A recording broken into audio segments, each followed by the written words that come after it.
The power of nature can be truly awe-inspiring. We've seen the truth of this in our Natural Disasters You've Never Heard Of series. There's another force on this planet, however, that rivals even Mother Nature herself in terms of destruction, misery, and misfortune.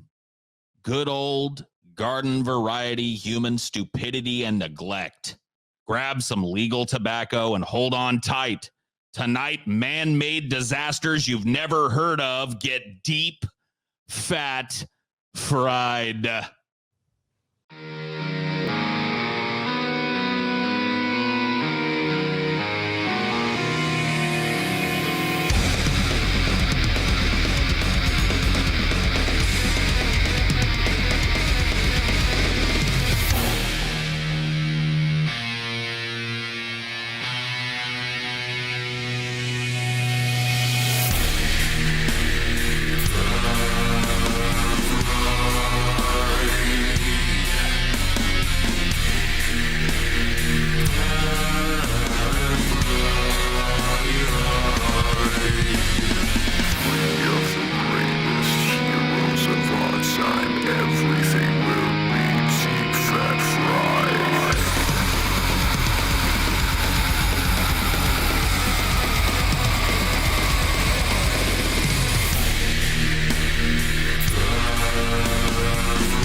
Let's get the recording going, but first, let's do the energy thing, man. Give me that high energy. Woo! Give me a woo, Paul. A Japanese podcast. Paul, woo! Do it, Paul.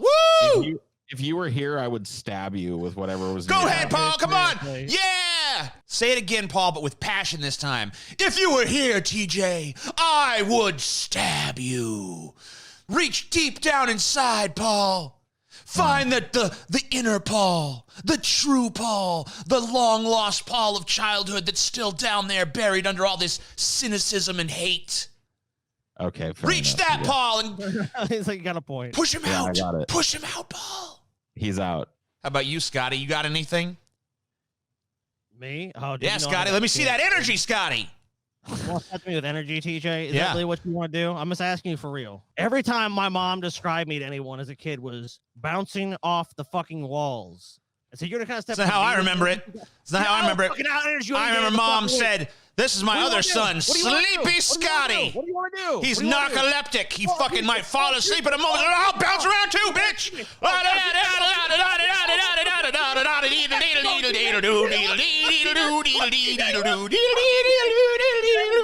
I'm literally jumping, TJ. What? I'm literally jumping. Oh, are you tired? Yeah, I'm tired. Let's stop this. Let's stop this shit. It's immature, Scotty. You're acting real immature right now. You're acting ridiculous, Scotty. I am.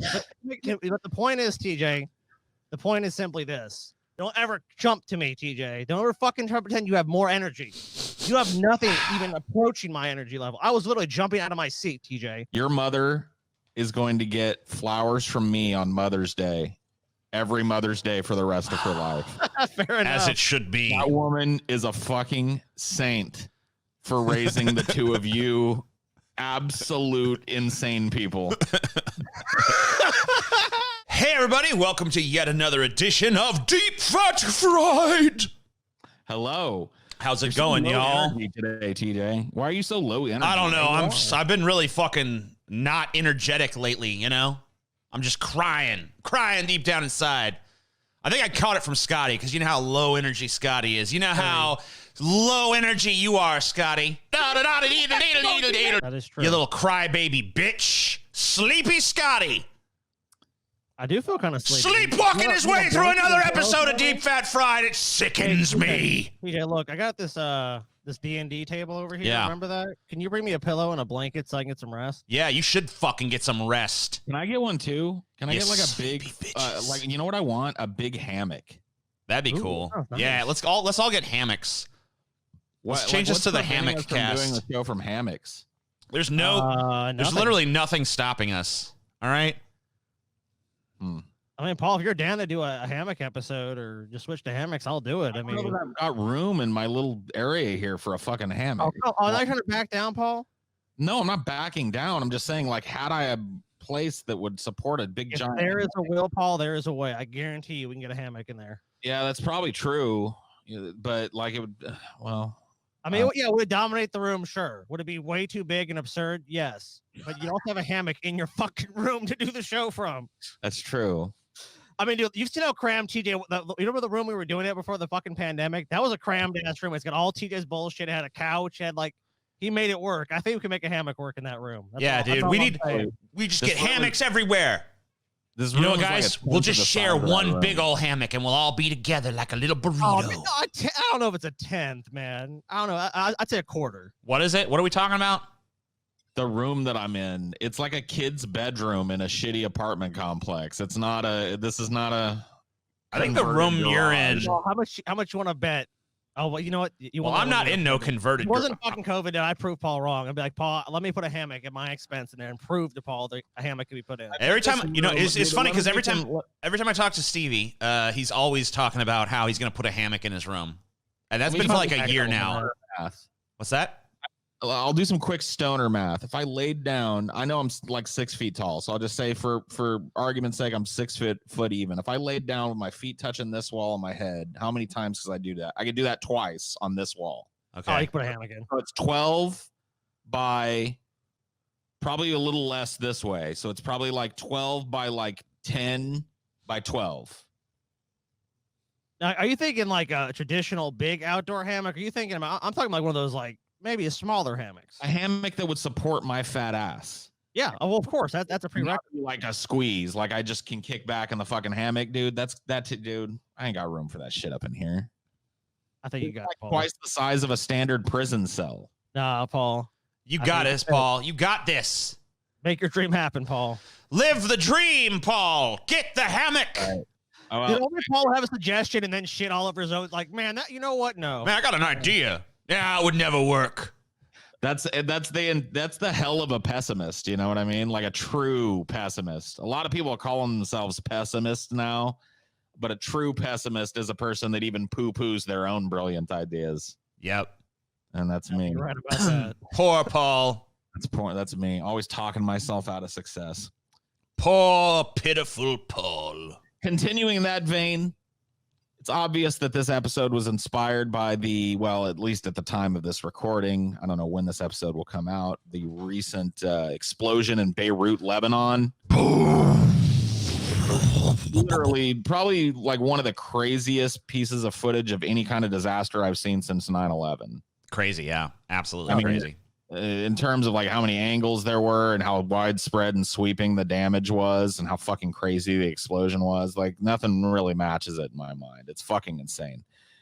And it got me thinking, people seem to like our natural disaster episode, the couple that I've done, they seem to enjoy those. And I really enjoy making them. And I thought, like, surely man has created some disasters that no one knows about. I thought I'd find a few. I looked into it. What I found was, just like the natural disasters you've never heard of episode, I could probably just do nothing but these for the rest of my fucking tenure here on fucking Deep Fat Fried. There's an endless font of human stupidity to be mined in this way. And it's never ending too. It's a bottomless well. So let's take a look, if you guys don't mind, at some natural disasters that I'm assuming you've never heard of. Now, maybe you have. We'll see. Have any of you heard the word or the name Seveso? No. If you're no. As I understand it, Europeans are way more familiar with this particular disaster, obviously, because it happened in Italy. Italia! In the fact, it happened in a smaller suburban town, some 10 miles from Milano. Buonasera. Mwah. Sounded a little Jamaican at times there, but okay. All my accents evolve into a Rastafarian accent. All accents trend Jamaican. You want to know why? Why? The first accent I learned to do was a Jamaican accent. Like like it's not even a good one. Like a hacky Jamaican accent was the first accent I ever tried to imitate and learn. There you go. So every accent I do eventually devolves into like a dude sitting on the beach smoking a big spliff with like giant dreads. Right near the beach. It's me, Hans from Germany, man. Yep, that sounds right. The ganja man, Rastafari style. Anyway, so Seveso, a small suburban town, some 10 miles north of Milan, Italy, had a population of about 17,000 in the 1970s when this happened. Here's a picture of a more modern day Seveso. Okay. Still a very populated area of Italy. You can imagine it being a suburb of Milan and all. Yeah, looks pretty big. Other nearby cities include Desio, Cesano Maderno, and Meda. Altogether, these formed a mix of urban, residential, and small farming areas. So, there's the, whatever. It's a typical fucking suburban kind of situation. You got the big city, and then you got the little cities that surround it, and then you got the kind of more rural areas around. Yeah, the urban sprawl and shit. And then you have rural areas. Yeah. Gotcha.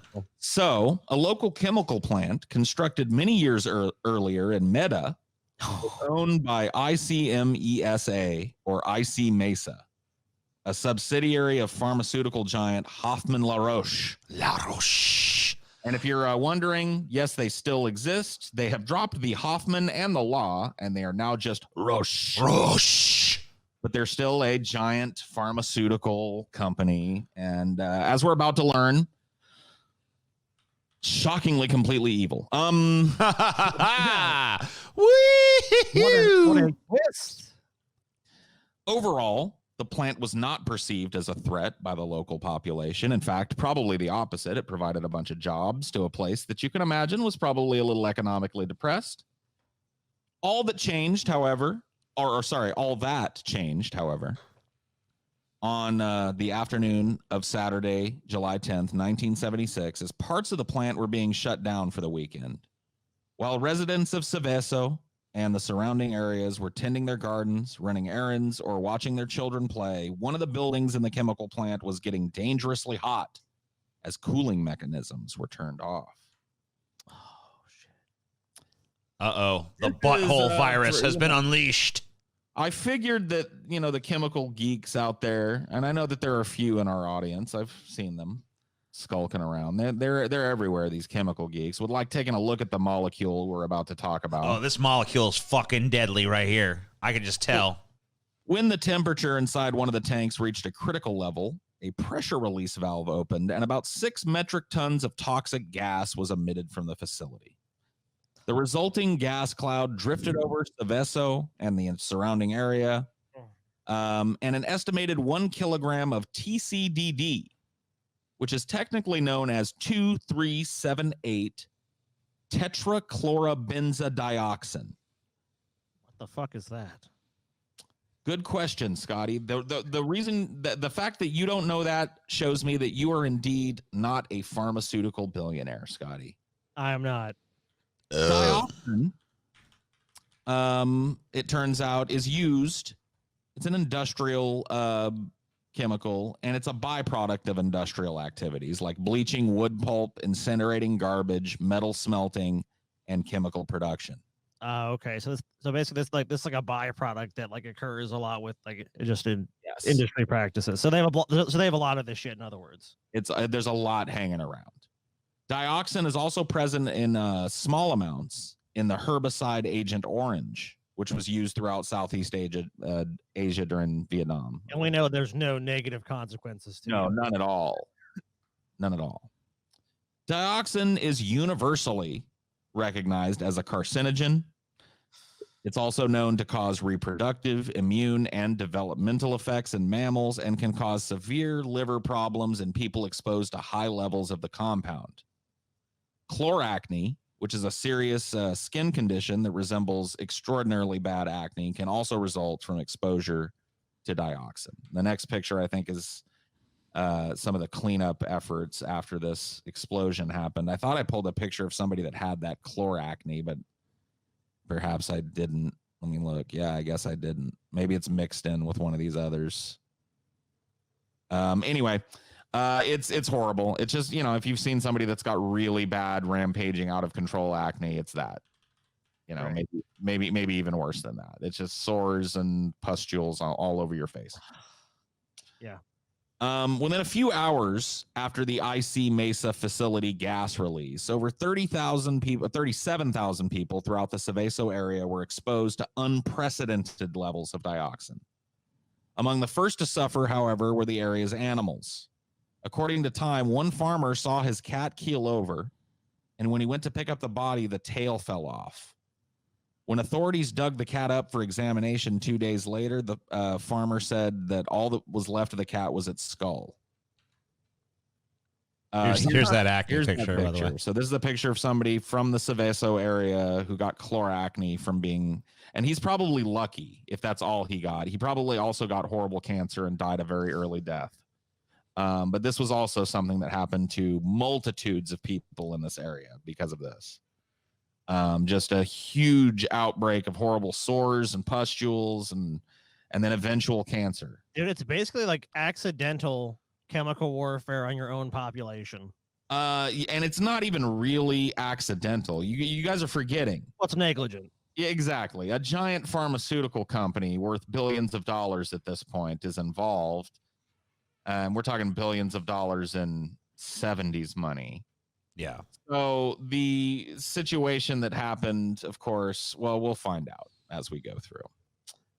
Despite their exposure to high levels of dioxin, it was a few days before people began to feel its effects. Nausea, blurred vision, the skin lesions we talked about, and the development of chloracne, particularly amongst children. So I guess children were particularly susceptible to getting this. As a result of the slow development of symptoms, the area around Seveso was not immediately evacuated. So not only a failure of this drug company, but also a failure of local authorities to act on what they should have known immediately, but probably a failure of the company to report properly what had happened as well. Dead animals, especially chickens and rabbits kept as food, began to overwhelm the city's resources. And many were slaughtered on an emergency basis to prevent people from eating them. Dioxin accumulates in fatty tissue and can be ingested by eating plants or animals that have been exposed to it. Wow. So basically all their livestock has to be killed as well. So Right. by a few years later, in 1978, an estimated 80,000 animals were slaughtered because of this.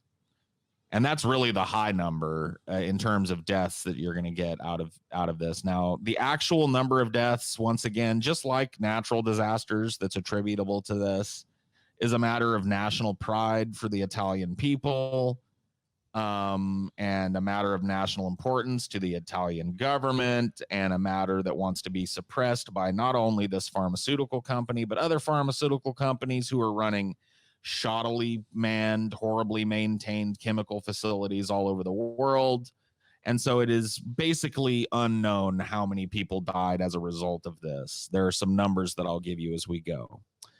Seveso and its residents continue to this day to function as kind of a living laboratory into the effects of dioxin exposure on people and animals. Throughout Europe, the name Seveso is, according to what I pulled here, now I guess our European fans can chime in. The name Seveso is in Europe associated with tough regulations that require any facilities storing, manufacturing, or handling hazardous materials to inform local authorities and communities about the nature of their facility and to create and publicize measures to prevent and respond to any accident that may occur. So this led to some pretty sweeping legislation across what is now the EU that, you know, I don't think you can blame them at all. I mean, a lot of lives. they recently wanted to open a arsenic factory that's going to produce arsenic here, not in this area, but in like the New Orleans area. And of course, that got voted down. Like at first, they actually approved it at first, and then people like, I don't like, because they heard arsenic, they're like, nope. And it's just crazy, like how like a lot of these people probably had no idea there was this fucking highly dangerous chemical that could be output in this way. I mean, like you said, the people that lived around this factory, there was not even like really, no one's even really informed until it was like oh, a bunch of people are really sick from this chemical release and basically have suffered the effects akin to like going through like chemical warfare. But yeah, I guess we should do something about this now. Yep. So the toll of this, around 3,300 domestic animals. So we're talking dogs, cats, poultry, perished within days of the incident. They were kind of the canaries in the coal mine, no pun intended. Another 80,000, like I said, were slaughtered eventually to prevent them entering the food chain. As no people died as an immediate result of the spill, a human total is harder to estimate, but there's no doubt that adverse long-term health effects contributed to a large number of early deaths, notably from respiratory and heart diseases and cancer. So once again, a number that I can't give you because who knows how many people died of cancer or heart disease that wouldn't have got it. What the cause is, yeah. So Right. it's like one of those things where no one really knows how many deaths. I hate to say this, but kind of a bright spot at the end of this.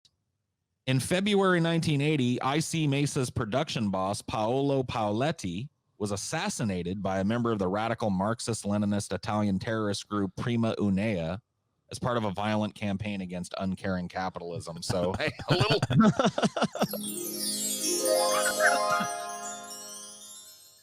There you go.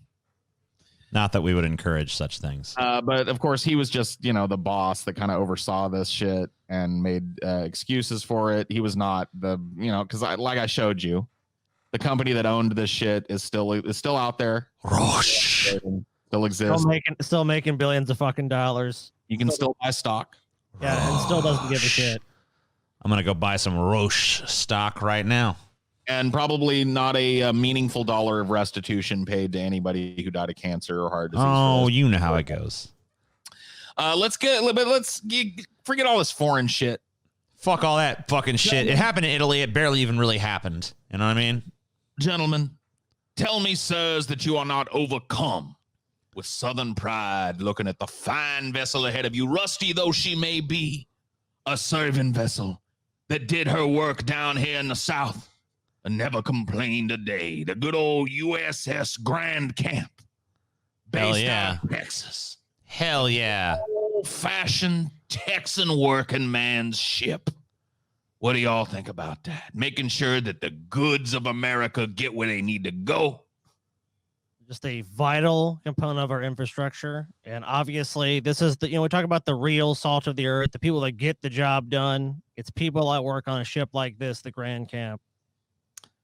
You're right, Scotty. Brings a tear to my eye as a patriot to hear you say it, but you are right. The salt of the earth, Scotty, worked on this ship. Salt of the damn earth.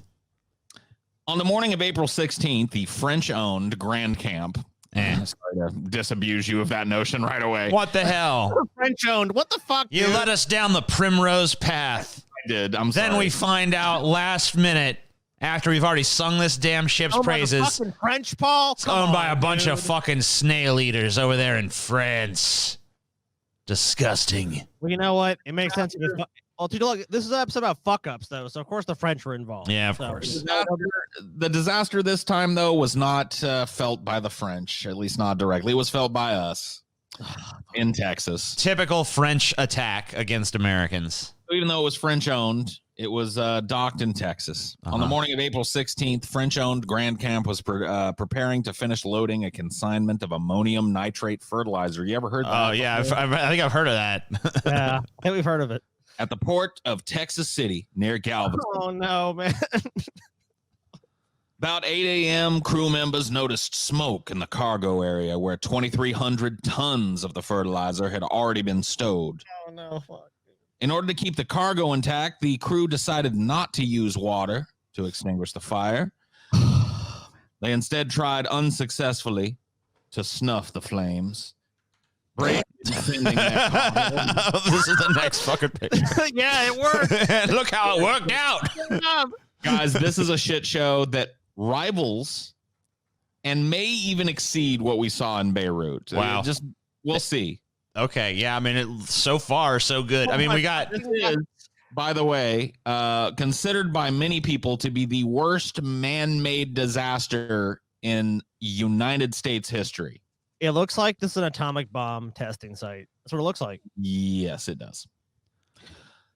Shortly after 9 a.m., the temperature inside the cargo area had risen enough to ignite a massive explosion that was heard as far as 150 miles away.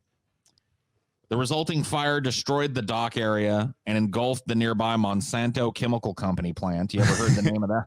Yeah. Hey, wow. Sounds familiar. There's a bright side, but not a bright side because it was actually filled with people that had nothing to do with Monsanto who were just working their jobs, and they were horribly, horribly killed. A mushroom cloud, this sound familiar, rose 2,000 feet into the air. And check this out. 2 small planes that happened to be passing above at the time that this happened were completely destroyed.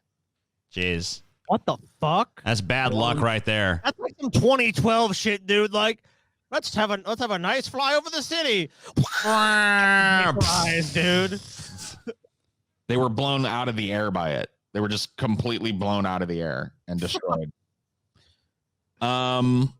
Burning shrapnel was sent flying, as you can imagine, with much of it landing on industrial areas, setting fires and causing other damage. So if that was all that happened in Galveston, it would already be, that's Beirut. That's basically the Beirut disaster right there. About the same amount of ammonium nitrate right in a dock area. You know what I mean? Just horrible, horrible nuclear base. Basically like small nuclear explosion went off in the area. That's insane. A nearby ship pictured here. I don't think actually pictured here, but this is one of the ships damaged by it. Use your imagination. The ship I'm talking about was evaporated by this time. A nearby ship, the SS High Flyer, had a cargo of an additional 900 tons of ammonium nitrate. Oh. And, as if that wasn't enough, a further 1,800 tons of sulfur. It's just a giant bomb. Yep. They just turned the ship into a bomb, dude.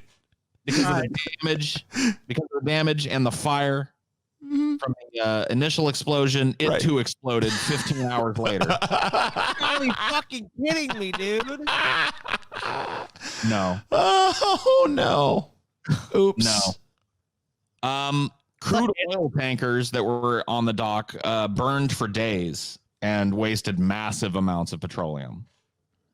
So this was a disaster unlike anything that's happened in the United States in terms of a industrial accident or what have you. I mean, if you want, this is the gold standard right here, boys. This is nothing like this has ever happened in the United States. 2 cargo ships were basically just turned into massive pipe bombs that just exploded in the harbor. The explosion in Beirut has been estimated at about a megaton. Yeah. Which is about half, I think, of what we dropped on, or it's less than half, but it's like a tenth of what we dropped on Hiroshima. Right. Yeah, that's what I saw, like roughly. So it's a small tactical nuke. Yeah. Went off in a populated area. Yeah, basically. And this, was basically 2 went off within 15 hours of each other. I mean, if they had 900 tons of ammonium nitrate, then they had way more ammonium nitrate than was said to be stored in that facility in Beirut, which they said it was like 2,700 pounds. No, it was tons. Was it tons? Okay. It was tons. We got called out on that in the fucking... Okay, well, I heard pound. I heard someone say pounds. I guess I probably just fucking repeated some misinformation I heard. Yeah, no, it was tons. So okay. you remember when we were talking about it in Flash Friday, I was like, yeah, somebody could have loaded that on a big truck and driven it in there. Yeah, if it was tons, there's no one could have done that. Right. No. No, I got made to look a fool. Mea culpa. I was doing the same thing though. I was confusing pounds and tons. Okay. Yeah, we did. Tons. So Fair it was enough. equivalent. It was roughly equivalent of the Beirut explode. The first one was, and then the second one was like another little mini nuke that went off 15 hours later. Right around the time you would expect that like first responders and stuff would be carefully starting to look for bodies and stuff, which is another thing that's not Yeah, mentioned. that's true. Yeah. The enormous there was enormous wave that was triggered by the blast, so it caused a tsunami. Basically, it basically voided the ocean underneath these, because you can imagine the explosion not only destroyed the land, but it voided the ocean underneath these and caused a giant wave. It flattened buildings. It leveled as many as 2,000 people's homes. The fact that the initial explosion had killed many of the town's fire crew who were on the scene desperately trying to put the fire out,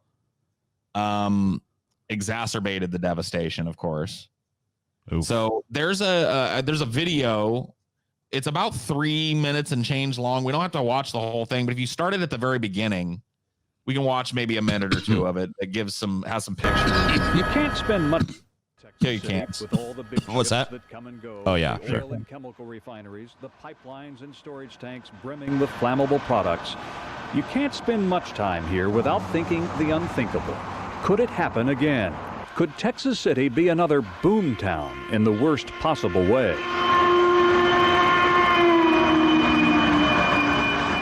50 years ago, Texas City burned its way into the nation's conscience.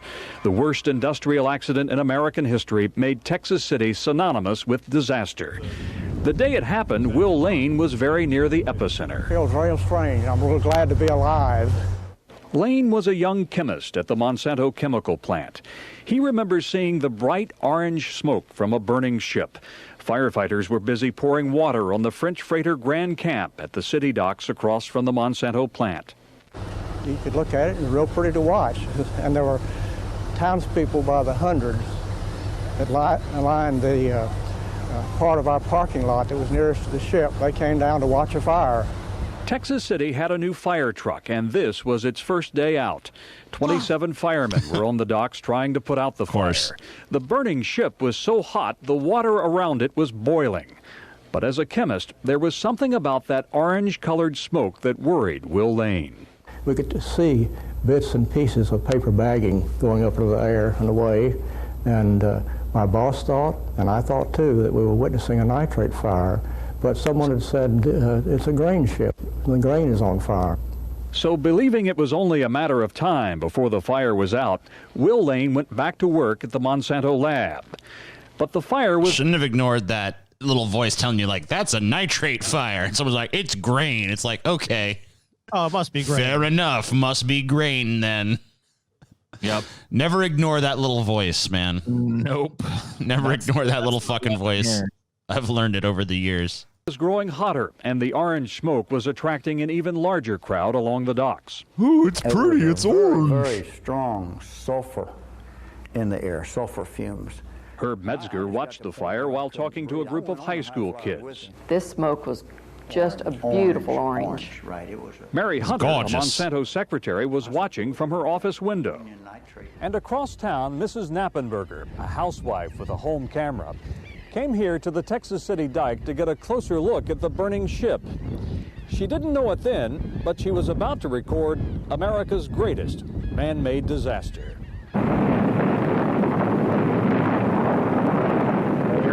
The ship had been loaded not with grain, but with ammonium nitrate fertilizer, the same ingredient that would be used years later in the Oklahoma City bombing. The Texas City blast was so strong it registered as an earthquake in Denver, 900 miles away. It created a tidal wave that washed a barge into a parking lot. 2 airplanes circling the ship were blasted from the sky. Flying debris punctured chemical storage tanks, creating an even larger inferno. We have another truck up here off of the road. It had about 10 or 15 men, and they were all crushed.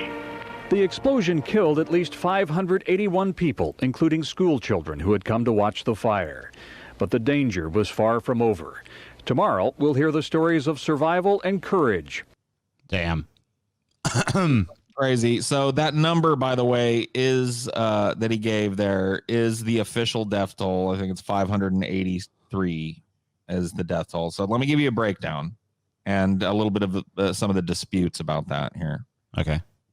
Of the dead, 405 were identified. 63 were never identified. The latter remains were placed in a memorial cemetery in the north part of Texas City near Moses Lake. An additional 113 people were classified as missing, for no identifiable parts of them were ever found. This figure includes firefighters who were aboard the Grand Camp when it exploded. There's some speculation, and I found a lot of sources about this, but it is speculation. I mean, it's totally speculative, that the number of dead was actually way higher than this 583 number. It was there might have been hundreds more killed and uncounted, including visiting seamen, seamen, non-census laborers, so migrant laborers and their families, and an untold number of travelers. But there were also some survivors among people as close as 70 feet from the dock. The victims' bodies quickly filled the local morgue. Several bodies were laid out in the high school's gymnasium, blah, blah, blah, blah. It seems to me like pretty much all these disasters, like people can, there's always speculation there might have been more killed, because it's like, you know, in the chaos of a disaster like this, like who really fucking knows what happened after the fact? It's hard to reasonably know every person that's going to be killed by something like this, because there's people that no one knows is there.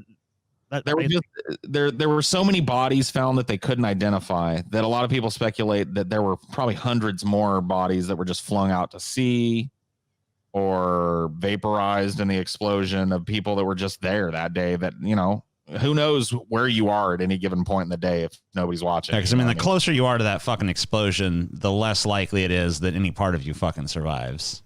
Sure. So more than 5,000 people were also injured in this. Oh yeah. 2,000 people were made homeless. The seaport of this town, which was a big, giant, bustling seaport, was completely destroyed. All the businesses were flattened and burned. Over 1,100 vehicles were damaged. 362 freight cars were completely obliterated. The property damage was about 100 million at the time, which is equivalent to 1.1 billion last year in 2019. So about the same. Dude. About $1 billion worth of total damage done by this. Don't fuck with ammonium nitrate. You just don't fuck with it, man. Yeah, if you've got ammonium nitrate, I mean, it's necessary. It's such a fucking huge component in fertilizers, and we need, you know, you use that. I was reading what they do in Europe is they put calcium in it. Yeah, well, we need to start doing that then. Yeah, we need to take more safety precautions. Clearly, we need a calcium explosion a long time ago, but still. Well, gentlemen, jolly old London might be safer now, but they can't claim to be blameless when it comes to exploding ships themselves now, can they? Or do I need to invoke the name, Brits, of Halifax? Dun, dun, dun, it's actually pronounced Grubenshire. Yeah. Halifax, yeah. Grubenshire. Grubenshire ham. Yeah, okay. That's acceptable. So this is just an article. We don't have to read much of it, but this is an article very recently saying, you know, people are trying to use Hiroshima and saying, oh my God, Beirut looks like Hiroshima. And people are saying, you know what, you might want to look at this other disaster that's way closer to what happened in Beirut. So let's just skip that. I just wanted to show that it's, you know, Halifax was brought up again into the national consciousness here. This is a picture of modern day Halifax Harbor, and it looks pretty fucking beautiful, honestly. Like this looks like a sleepy little seaside town. Yeah. It's restaurants and it's little fucking shop. I love places like this, by the way. I want to retire to a place like this if the cult doesn't work out. You know what I mean? Yeah. So shortly before 9 a.m., and by the way, this is in World War I time. So, you know, the early 19th century or the early 20th century. Shortly before 9 a.m., the Emo, a Norwegian steamship carrying supplies for the Belgian Relief Commission, a World War I era relief organization, headed out of Halifax Harbor and found itself on a collision course with the French steamship, the Mont Blanc. Of course, those fucking French are involved again. Dude, fucking French, dude. French ships just need to be banned. If you have a French ship, you should sink that fucking thing to the bottom of the sea. They can't fly. They can't drive. They can't pilot a ship. None of that. If you're French, you can't do none of that no more. Sorry. I'm fine with that, dude. You would think the French would be able to handle a vessel filled with seamen, but humans have no business doing any of this shit. But back in the day, at least they had the excuse of there was no better way. You know what I mean? So anyway, they're on a collision course, right? Now, I saw this described various times as the most devastating game of chicken that was ever played, because pretty much everybody agrees that these ships, it was not foggy the day this happened, as you can see. These ships had ample time to maneuver out of their way. So what was going on was a dick measuring contest between Emo and her captain and the Mont Blanc and her captain. It was I ain't moving for no Frenchie. Yeah, they were like, hey, move, Frenchie. And the Frenchie's like, no, sir, it was you that will get out of the way of the Mont Blanc. No, we won't. And the Emo don't get out of no way of any shipping. You know, and it's one of those. It was one of those. Just a cock match between these two fucking idiots. You know what, Paul? Sometimes it's got to go down. Okay, so unbeknownst to others in the harbor, the Mont Blanc was carrying 2,925 metric tons, which is about 3,224 short tons of explosive, including 62 metric tons, about 68 short tons of gun cotton, 246 metric tons of benzol, 250 metric tons of, and I'm going to try this, it's TNT. It's trinitrotoluene. I can't say the TNT name, but you get it. It's fucking dynamite. It's I think it's trinitrotoluene. Trinitro. Yeah, you're right.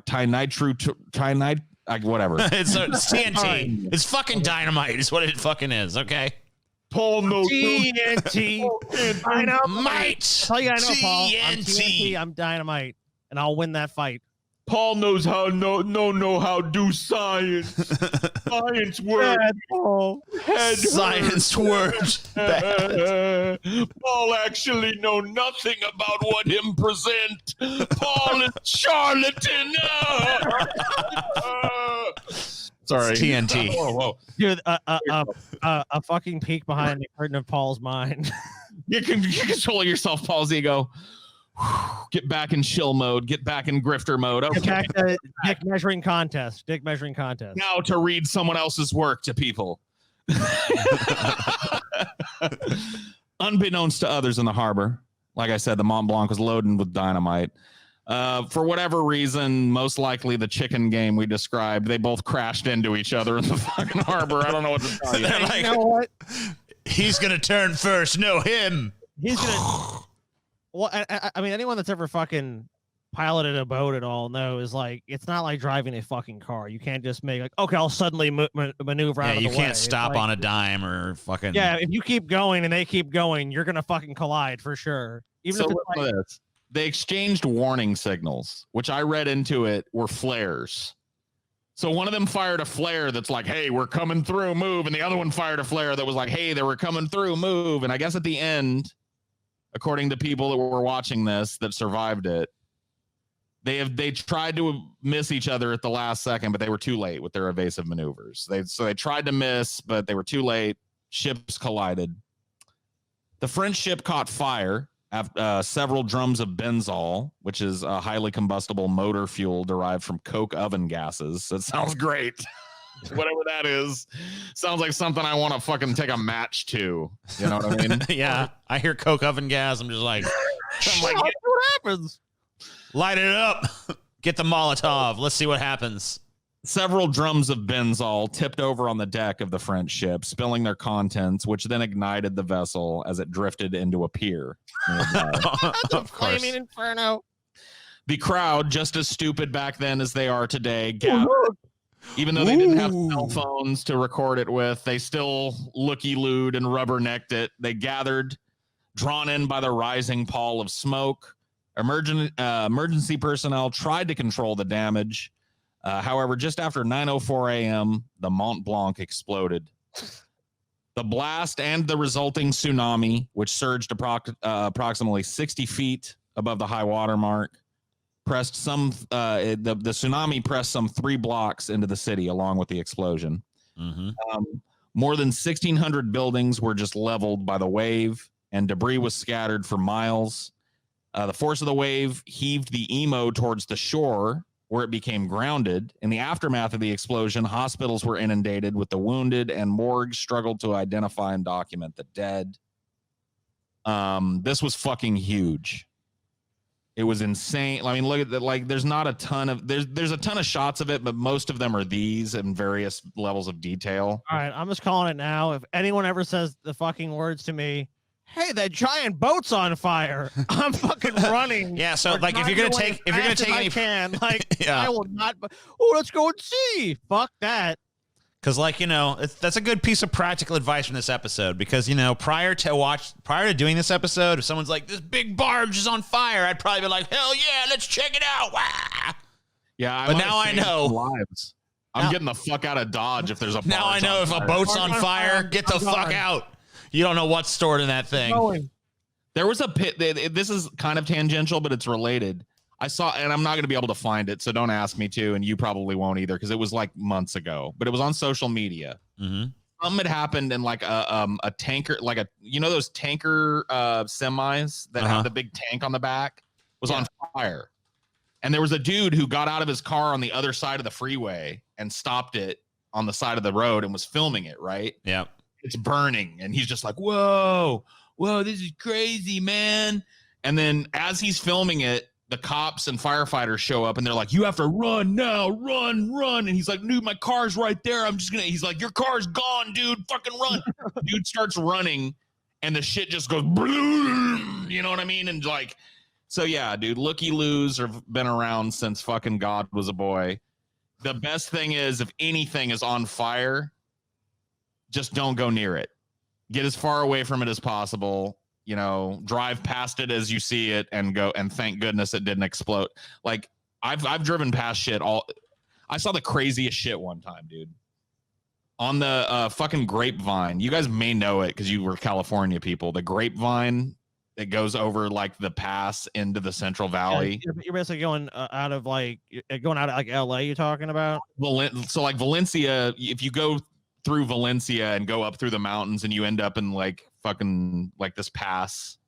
Okay, yeah, I kind of know what you're talking about. Right, it's like it's like a really steep pass. It's bad when it's like cold weather and shit, and a lot of trucks use it because it's a huge shipping lane, and so there's a lot of brakes that go out, and so there's all those like ramps. Yeah, where trucks are supposed to go if their brakes go out. Anyway, I drove by a fucking motorhome one time that was not just on fire, it was completely engulfed. And the people that were in it were standing around with their heads in their hands like this, and the cops hadn't come yet.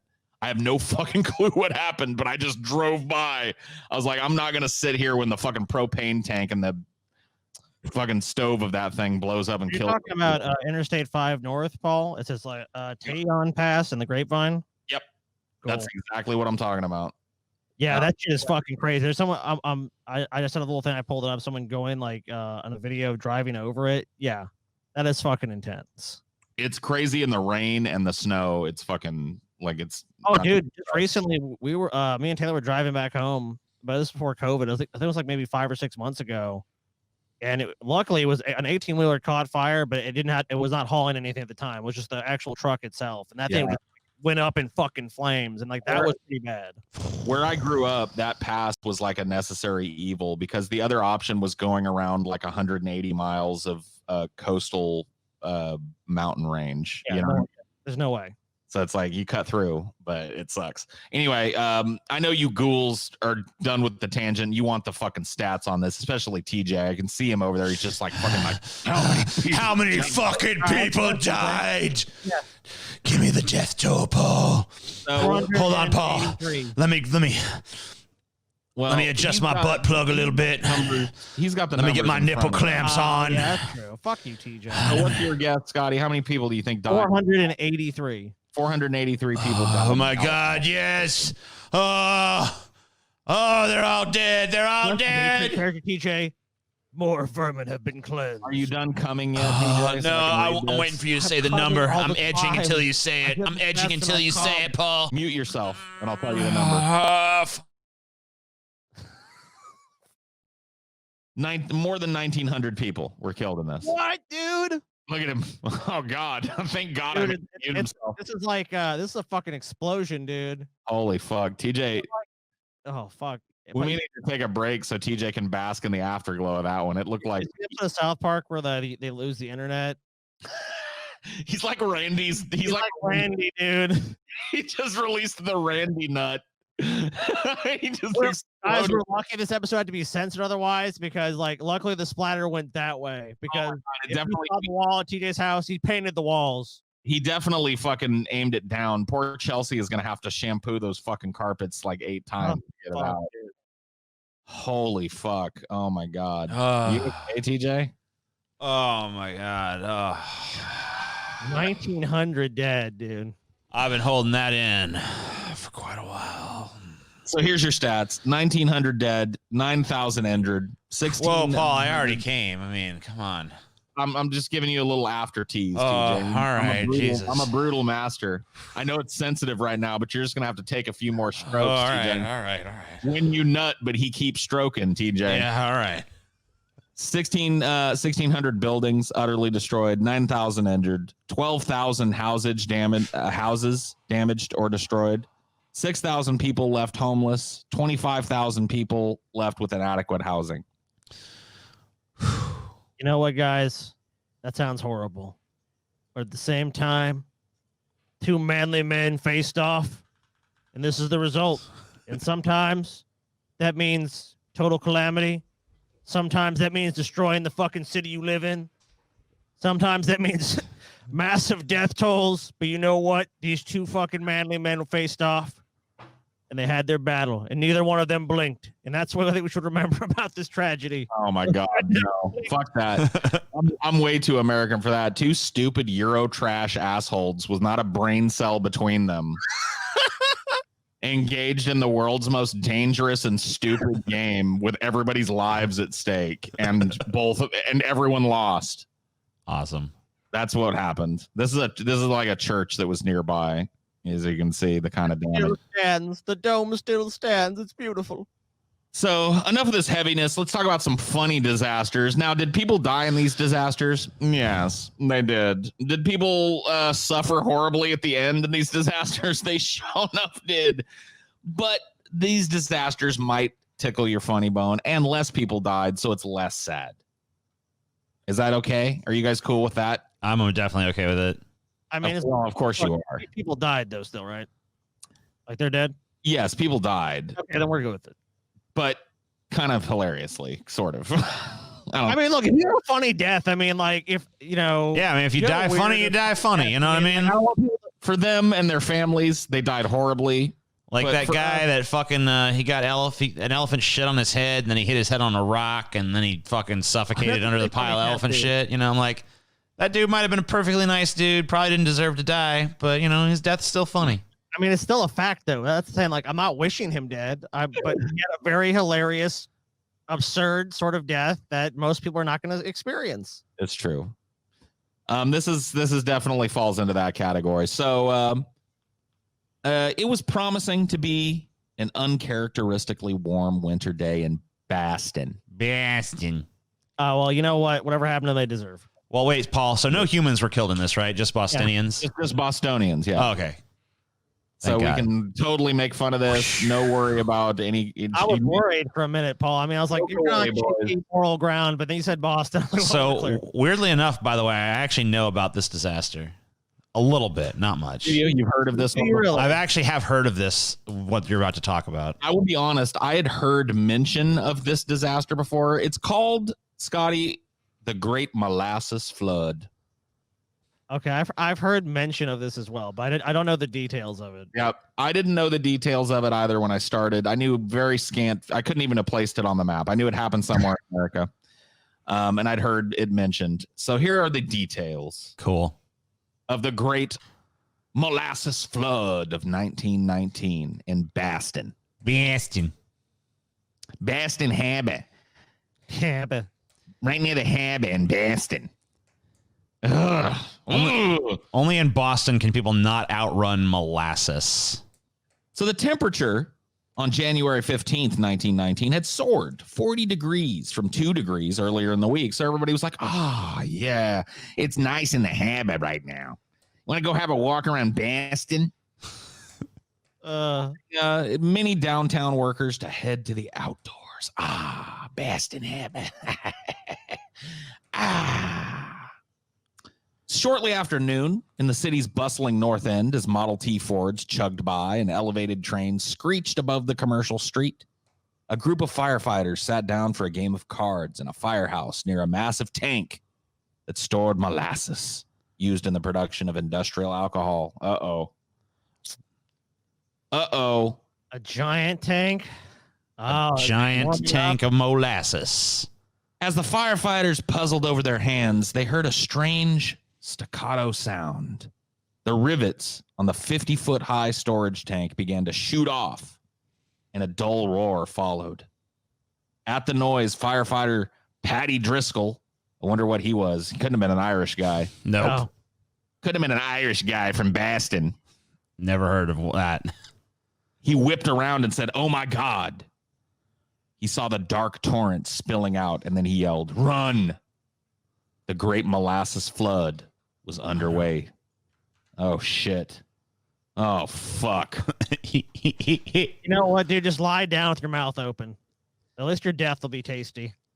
Midday turned to darkness as the 2.3 million gallons of molasses engulfed the Boston waterfront like a black tidal wave, 25 feet high, 160 feet wide at the outset. Stephen Palaio recounted in his book, Dark Tide, The Great Boston Molasses Flood of 1919, which vividly captures details of the disaster, including the chilling reactions of Driscoll and others to the tank rupture. Boston Police Patrolman Frank McManus spotted the 26 million pound wall of goop and shouted to the dispatcher, "Send all available rescue vehicles and personnel immediately. There's a wave of molasses coming down Commercial Street." Frank's fucking drunk again. Whoever thought they were going to say that phrase seriously in life. Molasses, send back up. He's the first person in history to literally ever say that sentence. You know that, right? Oh, absolutely. And can you imagine being the guy on the other end? I would probably have been like, "Oh yeah, is there a whiskey stream and gumdrop flowers as well? Tell me another one, Bob." You know what I mean? By now, the wave traveling 35 miles an hour. So hey, next time someone says you're slow as molasses, let them know that the great molasses wave and the molasses flood was traveling at 35 miles an hour. So molasses is not as slow as people think. It was a wave, TJ, of sugary doom that tore through the north end, and with enough power to crumple small structures, blast a truck through a fence, knock the firehouse off its foundation, and rip away a beam supporting the elevated train tracks. Firemen always get the brunt of this shit, no matter what. Yeah. Like, they weren't even responding to it in this point. It just happened next to their firehouse. Damn firemen. At least it wasn't like some, like, dude, if we find out it was like a fucking French-built tank or something. Oh, you know the French had a hand in this. That's one thing I've learned in this episode, too. All these man-made disasters, some connection to the fucking French. Yeah, we'll see. We'll see. So city workers who were taking advantage of this nice warm day to eat lunch outside drowned right where they sat. 2 10-year-olds who were collecting firewood near the molasses tank were swept away and killed. Others suffocated as their homes and basements were quickly filled with molasses. Ugh, awful. So, you know, the people that died in this died horribly. Your life has been bitter, but your death shall be sweet. Here's a quote from a survivor. "I was in bed on the 3rd floor of my house when I heard a deep rumble. I awoke in several feet of molasses. A pile of wreckage was holding me down, and a little way from me, I saw my sister. I struggled out from under the wreckage and pulled my sister towards me and helped her onto a raft. And then we started to look for my mom. Unfortunately, they never found her. She was one of the people that was Swept away. Rescuers and sailors from the USS Nantucket. Well, they found her, but when they did, she was dead. Right. Rescuers and sailors from the USS Nantucket descended on the scene in droves, but struggled in the muck, which stained the waters of Boston Harbor brown for several days after. During the summer of 1918, one of the hottest on record in Boston, North End residents began noticing leaks in the tank. So this is before. Yeah. So this is showing you that it wasn't just happenstance or some unforeseeable thing. This was a totally preventable thing, just like the rest of these disasters. So they saw something wrong. They're just like, Yep. It was the residents that lived around this place that started noticing that this tank was leaking. So they pulled aside an employee, I guess. An employee reported the leak, and the company acted by painting over the gray shell of the tank with a rust brown color. The sticky liquid that was leaking out now blended chameleon-like with the fresh coat of paint, indiscernible from the tank walls. They took action. You know, that's what we need. That's the kind of leadership we need here in America. Coat of paint on that leak. Yep. There you go. Now you can't see the leak anymore. Get the little boy. Problem solved. His finger in the dike. Just get that kid. Have they put your finger in the leak, son. Yep, the molasses won't come out now. So, as you can imagine, put your finger in the dike. Even in 1919, litigation swiftly followed this explosion, and the lawsuit and trial against the tank's owner, U.S. Industrial Alcohol, which I looked into and was bought out by another company and kind of dissolved and folded in long ago. So, at least the company responsible for this doesn't exist really anymore. But its assets went to another company that's just as shitty. So, don't take too much fucking. I didn't take any solace. I was like, that doesn't sound. I mean, you know, they just got bought up. Yeah, but at least they're not still a giant name themselves, you know, like the rest of them. The trial produced 3 theories about the cause of the rupture. Okay. Structural failure of the tank, fermentation of the molasses that led to an eruption, and sabotage via a bomb. I wonder which one of those was the defense theory. Yeah. I wonder which one of those was cooked up by the company. Negligence, someone else's fault. Wait, it was bombed. It was terrorists. No way our tank failed. The company steadfastly blamed anarchists. Oh, shit. They're like, yeah, the anarchists done it. It was the damn anarchists. They pointed at 1919 Vosh with his shaved sides of his head and his ponytail, and we're like, it were him would done it. The trial, like I said, unleashed the molasses. At the time, one of the most expensive in U.S. history. U.S. Industrial Alcohol later paid the flood victims and their families $628,000, which in 1919 money is about $9.2 million today. Stupidly low. Stupidly low considering the amount of damage and loss of life. But then again, I guess a part of the blame rests with the mysterious anarchists that showed up and were like, blow up the molasses, down with the tyranny of the system. Yep. So if you ever happen to find yourself trapped in Boston by no fault of your own, because nobody goes there for any reason other than that. Maybe to like hunt and kill fucking Mark Wahlberg, but that'd be about it. That's true. You can go to the site of this. Here's a picture of the plaque. It's just in kind of like a normal looking commercial area now. This is the plaque that's at the site of the flood where the tank was. So there you go. What do you guys think about that? On January 15th, 1919, a molasses tank, killed 21 people, 40-foot wave. Okay. I have to disagree with the plaque. It doesn't mention anything about a bomb. Structural defects in the tank combined with unseasonably warm temperatures contributed to disaster. No, it was anarchists. It was Get Vosh. it right. Vosh did it. It was Vosh what done Vosh showed up. Back in time. Vosh showed up. He made a 30-minute speech and made fucking, $50,000 in donos, and then he blew up the tankard. You know what we would see if we all jumped into a phone booth? Oh, hold on. Let me modify that. You know what we'd see if all 3 of us would fit into a phone booth and then we jumped into a phone booth and Bill and Tedded back to the moments before this happened? You know what we would see, TJ? What would we see, Paul? What would we see? We would quietly creep up to this tank in the middle of the night before this happened, and we would see Vosh with a hammer and a chisel, tink, tink, tink, tink, tink, saying like praxis and paste. This will show them. Fucking anarchists. You know it's true too. Yeah. Fucker. I mean, it said right there. The company said it was anarchists. No anarchists were found. Why was that be? They were time traveling anarchists. This is what happens when you give socialists time machines, okay? Yeah, I wonder why that is. They go back in time and they start blowing shit up. This poor molasses tankard was just minding its own fucking business. You guys had to admit, though, of all the ways to go, I mean, if they said, like, TJ and Paul, was fucking Dude, tragic. if me and Paul had been there, Blood. if me and Paul had been there, we could have saved the fucking day. We just saw that wall of molasses and we'd have looked at each other and been like, Paul, it's time for dessert. And we would just fucking wave of molasses. Me and Paul together, we could have eaten all that molasses. Saved the fucking town. Yeah, dude. It's great. But I got to tell you guys something sad at the end of this. Damn. What? There's an analog for the British. Fucking British. And, oh, God, it galls me to say this. It's better than ours. Oh, shit. Oh, man. Better than the molasses flood? What the fuck? I almost puked saying those words, but it's true, guys. Damn yourself, Paul. I mean, look, Paul, listen, it takes solace in knowing that it had to happen eventually.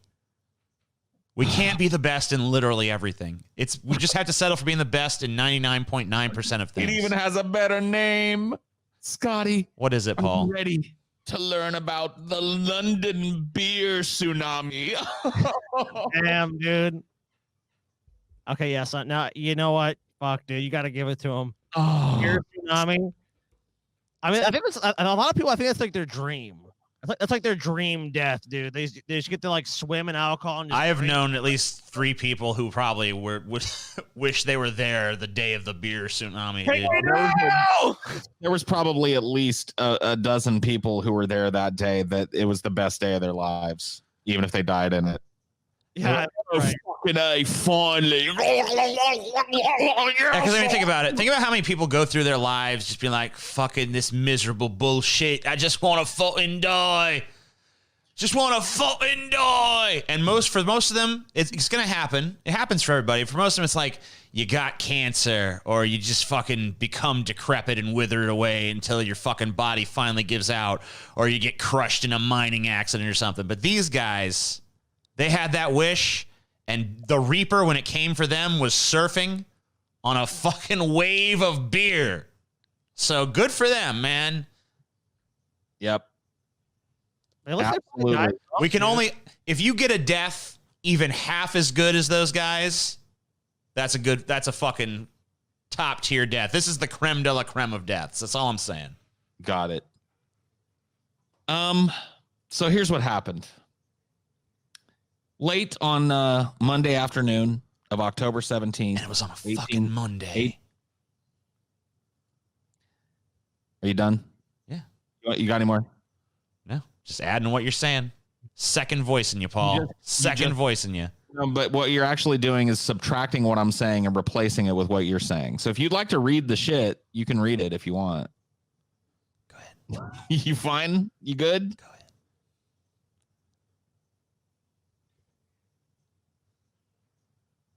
I'm just waiting, TJ, for the inevitable fucking... Are we going to have to like get a mute button for you to make this fucking work? I think we're going to have to. Let's mute TJ. Institute a mute button on TJ. All right, TJ, turn your mic off. You're censored. Late Monday afternoon, October 17th, 1814. Anne Seville mourned over the body of her 2-year-old son, John, who had died the previous day. In her cellar apartment in London's St. Giles neighborhood, fellow Irish women offered comfort and awaited the arrival of the husbands and sons who were out toiling in the grueling manual labor jobs all around the city. It was a wake, preparing for a wake. Upstairs in the same tenement, on the first floor, Mary Banfield sat down for tea with her 4-year-old daughter, Hannah, behind the Tavistock Arms public house on nearby Great Russell Street. 14-year-old servant Eleanor Cooper scoured pots at the outdoor water pump in the shadow of a 25-foot high brick wall. On either side of the soaring barrier stood the extensive Bainbridge Street Brewery. Here's a representation of it here. In times maybe a little older than this when it happened, but an old established. Yeah, they basically have like some fucking draft horses pulling a bunch of like barrels of beer to their clients. So Yep. yeah. It was it dominated the little Irish enclave of this part of town. It was founded early in the reign of King George III, so it's been around forever. Oh, yeah. And famous for its porter. The brewery produced more than 100,000 barrels of the dark-colored nectar every year. Around 4:30 p.m., storehouse clerk George Crick inspected one of the 3-story tall wooden vats, girdled with heavy iron hoops, in which the black beer was fermented. As he looked down from his perch, the clerk suddenly noticed that a 700-pound hoop had slipped off of an enormous cask that stored a 10-month-old batch of porter. So what did he do? What do you think he did, Scotty? I think he fucking jumped in. It was like, take me now. Finally, the day has come. My salvation is at hand. No, I have no idea. He may as well have, Scotty. He may as well. He probably tried to retrieve the hoop. Crick, who had been with the company for 17 years and watched it grow to become the city's 5th largest producer of porter, knew that this happened 2 or 3 times a year, and he didn't think much of it. He was like, oh, another one of these. Huh. Whatever. Soon after he pinned a note in the log at around 5:30 p.m., he just wrote like kind of like a, hey, one of the hoops slipped off of the old barrel again. Somebody else can deal with it though. I'm going home. Wrote that in the log basically. Crick heard a massive explosion from inside the storeroom. The compromised vat, which held the equivalent of 1 million pints of beer, had burst into splinters. The blast broke off the valve of an adjoining cask that also contained thousands of barrels of beer and set off a chain reaction as the weight of the 570 tons of liquid smashed other hogsheads of porter. So it just busted open all of the fucking shit. It's the chain reaction of beer, basically bursting out of its containers. The force of the explosion sent bricks raining over the tops of houses on Great Russell Street and collapsed the brick wall that towered over Eleanor Cooper, killing her instantly. Eleanor, of course, preparing for her son's wake. A torrent of porter rushed through the narrow lanes of the surrounding neighborhood and swept away everything in its path. With no drainage on the city streets, the wave of black liquid had nowhere to go except straight into the neighboring homes. Residents scaled tables and furniture to save themselves from drowning, and one brave resident named Thomas James Kirkenwald laid on his stomach and accepted about half of the beer into his mouth and swallowed it all. If only Paul had been there as well. If only there was also a Paul Parkinson there. Parkinson. The decrepit hovels that flanked the brewery, of course, just crumbled. So they just washed away. The poor people got the brunt of this shit. Their little lean-tos that they built on the walls of the factory and shit, those are the first to get fucked. Although this on the surface, the London beer flood may sound whimsical, similar to the molasses flood that struck Boston in 1919. The suffering was palpable, of course, in both of these incidents. It was palpable for the people that died in them. The Morning Post reported that at the time that it was one of the most melancholy accidents that we ever remember. What a British way. Very British, yeah. It's quite a melancholy accident. Like, thinking back over my life, I can't think of quite so melancholy an event as this. While all inside the brewery survived, the London beer flood claimed the lives of 8 women and children. There were 5 dead mourners who were gathered for that wake we mentioned earlier.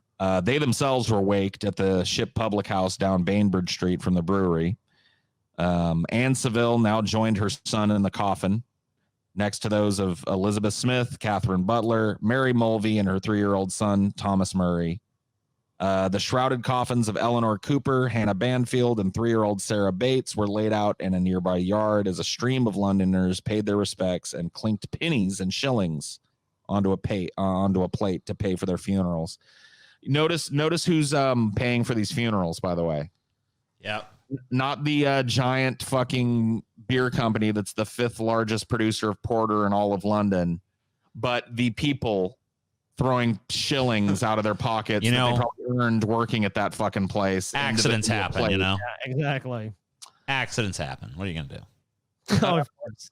2 days after the catastrophe, a jury convened to investigate the accident. After visiting the site of the tragedy, viewing the bodies of the victims, and hearing testimony from Crick and others, the jury rendered its verdict that the incident had been an act of God, and the victims had met their deaths casually, accidentally, and by misfortune. The company bears no responsibility. Look, that company, the finest porter in the city. Should we really punish them for killing some people that nobody cares about? Listen, if we were found to have any culpability whatsoever, of course we would have no problem paying for proper funerary arrangements. But as you see, here's the jury judgment proving that we hold no culpability whatsoever. And God, madam. God did it. Seek remuneration from God. Would you expect this brewery to come out of pocket, say, if you were walking down the street and struck by a bolt of lightning? I expect not, good madam. So good day to you and best wishes to you and your widowed family. Thank you so much. Thank you so much. You'll have to leave now. Can we escort you? Yeah, thank you. Goodbye. Goodbye. Goodbye. So sorry. So sorry. So sorry. Yeah, the next thing you're probably going to tell me is this company got a fucking government bailout. I didn't find anything to support it, but I'm sure it did. Absolutely. Got one more for you, gentlemen, and this one is iffy. It's probably another one that you've heard the name of where it happened. In fact, the name of it in Europe once again has become synonymous with the disaster. Have you ever heard of Bhopal? No. Doesn't even tickle your ear at all. Not at all. Not ringing a single bell. Well, let's learn about what happened there in India. Hell yeah. In the 1970s. The Indian government in the 1970s initiated policies to encourage foreign companies to invest in local industry. The Union Carbide Corporation from America, by the way, still exists. Was asked to build a plant for the manufacture of Savine, a pesticide commonly used throughout Asia. Here's the Union Carbide plant. Look at America. That's like a really great thing we did. Giving these people jobs. I mean, making pesticide. That's great. They can probably use it on their crops, grow more crops. Isn't it wonderful?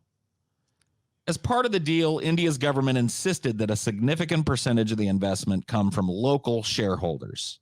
There you go. The government itself had a 22% stake in the company's subsidiary, Union Carbide India Limited. So they created a little shell corporation and gave India 22% of that. Of course, creating no conflict of interest if anything were ever to go wrong. Guys, I think I mistakenly pulled this one. This just sounds like a win-win deal, right? Win-win deal. The people get jobs and some industry, a little boom comes to the area, a little money to pass around, a little more scratch on everybody's, table, right? Good old capitalism at work. America to the rescue. Look, all it's working. I mean, this factory was built clearly. Clearly looking at a picture of it. Everyone there looks happy. They have jobs now. They're no longer in poverty. Yeah. As you can imagine, Scotty, India was very accommodating, immediately making room for this factory, and they built it centrally. They built the factory centrally because it had access to transport and infrastructure. They wanted to make sure it was right in the middle of everything, gave it some prime land. All too happy. In 1984, the plant was manufacturing Savine at 1/4 of its production capacity due to decreased demand for pesticides. So it was going through a little bit of a slump in 1984. Widespread crop failures and famine on the subcontinent in the 1980s led to increased indebtedness and decreased capital for farmers to invest in pesticides. So, started to struggle a little bit. Local managers were directed to close the plant and prepare it for sale in July of 1984, just busting it out. It finally got, the profitability dropped to a level that it was just no longer worth keeping open anymore. When no ready buyer was found, USIL, which is the Union Carbide India Limited Company, made plans to dismantle key production units of the facility for shipment to another developing country. In the meantime, the facility continued to operate with safety equipment and procedures far below the standards found in its sister plant in Institute, West Virginia. So here in America, we had a plant that did the same thing that this one did, But for some reason, this plant was shitty and ours was great. Owned by the same company, funded by the same company, doing the same thing. I wonder what the difference could be. So the local government was aware of safety problems, but was reluctant to place heavy industrial safety and pollution control burdens on the struggling industry because it feared economic effects of the loss of such a large employer. We don't want to bother this employer with regulations that would, because then they might pick up stake and leave and take all their money with them. All the money they're getting through their ownership stake. Oh, man. Yeah. Total conflict of interest there. Yeah, our 22% stops coming every month. Just let them do what they want. I mean, look, they're running a bunch of these factories all over the place. They know what they're doing. Let's not bother them. At 11 p.m. on December 2nd, 1984, while most of the 1 million residents of Bhopal slept, an operator at the plant noticed a small leak of methyl isocyanate. Cyan. Anytime that's in, like, I'm not a big... yeah, cyan is never good. Anytime that's part of a chemical's name, I think it's a bad thing. Yeah, you could say it's a bad cyan. Or MIC, M-I-C, as we'll be calling it. MIC. Not the cultural slur for people from Scotland. Okay? Yeah. MIC. Methyl isocyanate. Gotcha. It was noticed a small leak of the gas and an increasing pressure inside of one of the storage tanks. The vent gas scrubber, a safety device designed to neutralize toxic discharge from the mix system, had been turned off 3 weeks prior. Apparently, a faulty valve had allowed 1 ton of water for cleaning internal pipes to mix with 40 tons of MIC. A 30-ton refrigeration unit that normally served as a safety component to cool the MIC for storage had been drained of its coolant for use in another part of the plant. Pressure and heat from the vigorous exothermic reaction in the tank continued to build and build and build. Now, there are other safety systems that are in place at plants like this if something like this happens. The gas flare system, for example.